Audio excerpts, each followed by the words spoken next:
আসসালামু আলাইকুম। সবাই কেমন আছেন? আলহামদুলিল্লাহ। সবাইকে রমজানের রহমতের শুভেচ্ছা।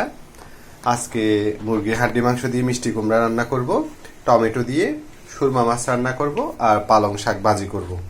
তো আমি অলরেডি ভাত চুলায় বসাই দিছি, দেখতে থাকুন।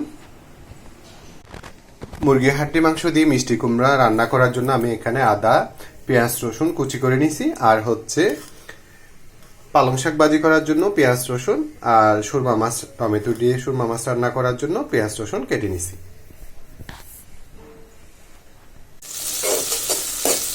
পালং শাক ভাজি করার জন্য আমি পেঁয়াজ রসুন তেলে ভেজে নিচ্ছি।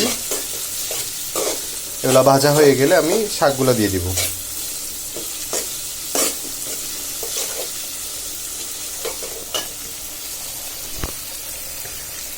এই যে শাকগুলা ধুয়ে পানি ঝাড়তে দিচ্ছি।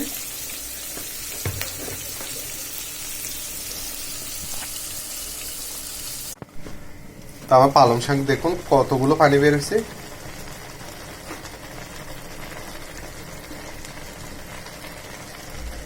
আর একটু হয়ে যাক, তারপর নামিয়ে ফেলবো। মুরগি হাড্ডি মাংস দিয়ে মিষ্টি কুমড়া রান্না করার জন্য আমি পাতিলে তেল দিয়ে দিছি।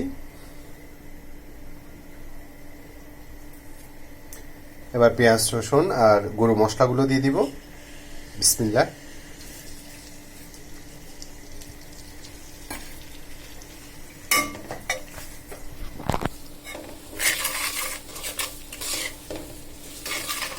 এটা ভালোভাবে তেলে ভাজা হয়ে যাক, কষে যাক, তারপর আমি মুরগি মাংসগুলো দিব, হাড্ডি মাংসগুলো। আর মশলা ভালোভাবে কষে গেল, এবার এখনো বরফ ছড়ে নাই, তারপরও দিয়ে দিচ্ছি হাড্ডি মাংসগুলো। এগুলো ভালোভাবে হয়ে যাক, তারপর মিষ্টি কুমড়াগুলো দিয়ে দিব। মিষ্টি কুমড়াও দিয়ে দিলাম, এবার ভালোভাবে কষে যাক, তারপর একটু করে ঝুল দিব। মাশাআল্লাহ, আমার মিষ্টি কুমড়ার কালারটা দেখুন।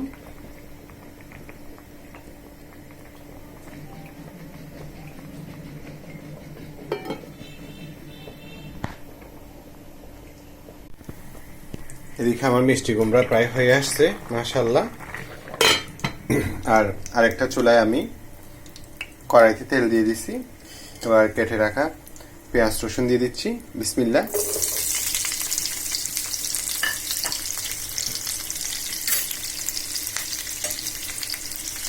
এগুলো ভালোভাবে ভাজা হয়ে যায়, তারপর আমি মশলা মেখে রাখা সুরমা মাছগুলো দিয়ে দিব।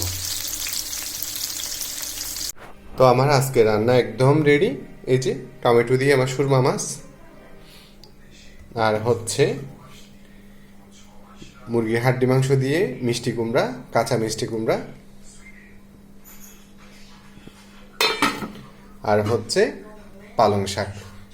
তো আজকের মতো এতটুকু। সবাই সবার জন্য দোয়া করবেন। আসসালামু আলাইকুম।